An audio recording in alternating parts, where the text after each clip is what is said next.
So at this point, we are 11 episodes into the second part, second core, season 2, whichever way you view Komi Can't Communicate. We are 11 episodes into the second interval. And one of the things that I continue to say, kind of like a broken record, is one of the things that makes Komi Can't Communicate so unique is its form of storytelling. It essentially takes kind of how you would read manga chapters, or I don't want to say light novel because it's really more adapting kind of like the manga chapters, and it breaks each episode into the subsequent different chapters. And because it does that, it allows for some really unique storytelling. And in this episode, they not only try to convince us that a character, and this character, her name was, I'm going to mess up her name, Onigashima.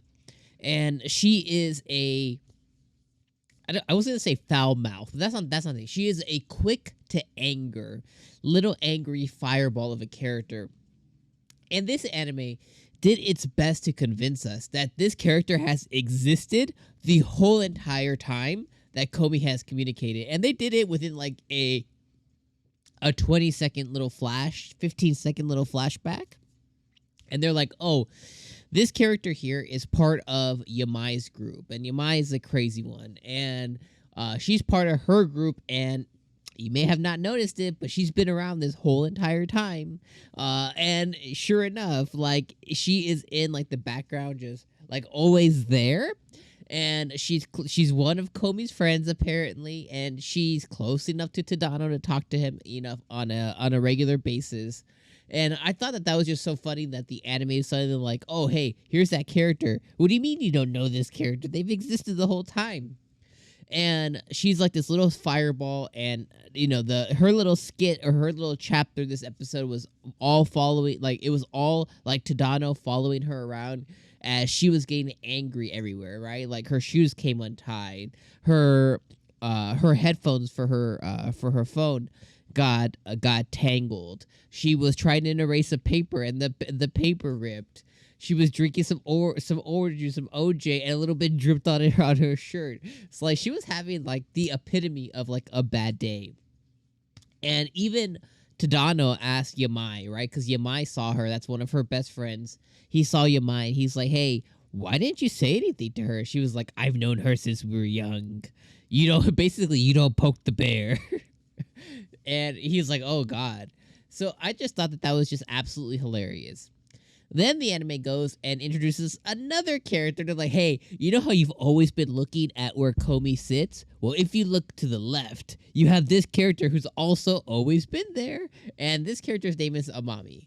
Now, her little arc, her little chapter this episode wasn't exactly really that funny. It was really just like more sweet and caring.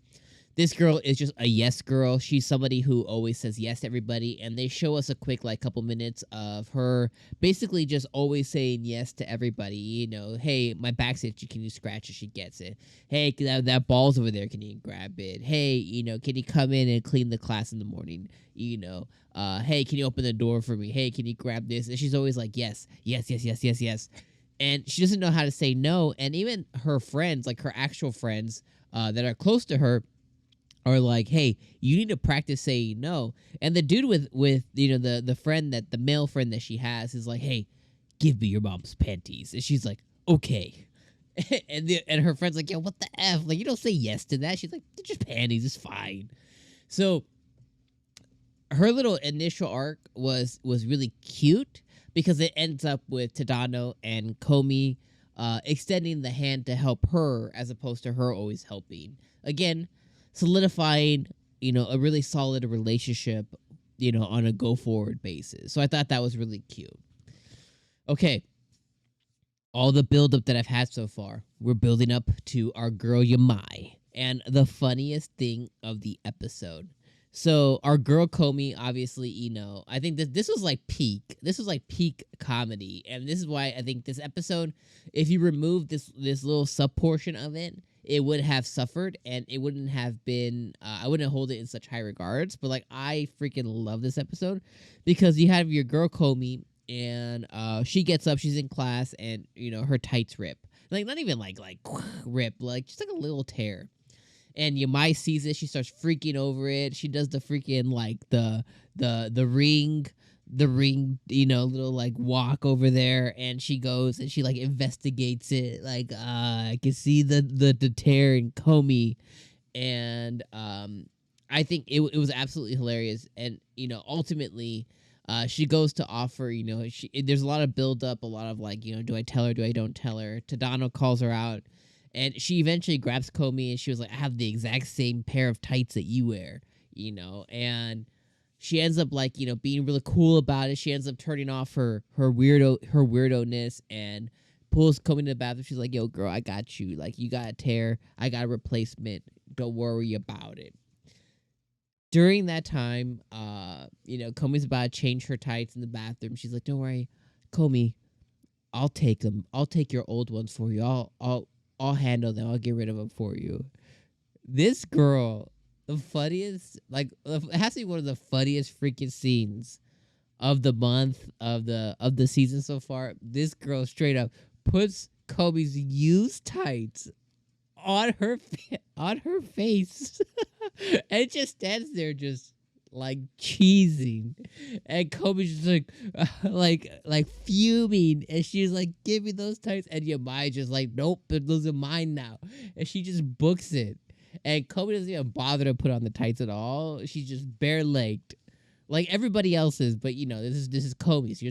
She's not normally bare-legged.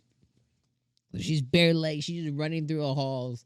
And then our boy Tadano catches a glimpse. He's like, yo, bare-legged Komi. He was going to say something too. He just stops in his tracks just to like absorb the moment. And even the subtitles were like this is something like Tadano takes this in. And I was like, I was drinking water, right? I had like my water. I was drinking. I was like I almost spit out my water just because that whole entire scene was hilarious. That scene alone made the episode for me. Overall, another solid episode this week. It was absolutely hilarious. It brought a smile to my face. I love how they just introduced characters like, yeah, you didn't know these were always existent. Pay attention, scrub. I love that as well. So another great episode of Komi Can't Communicate. Thank you guys for joining me for another week. Make sure you guys drop a like before you guys leave, and let me know any thoughts you had about this week's episode in the comments below. All right, my friends, I'll see you guys next week for Komi number 12. Peace out.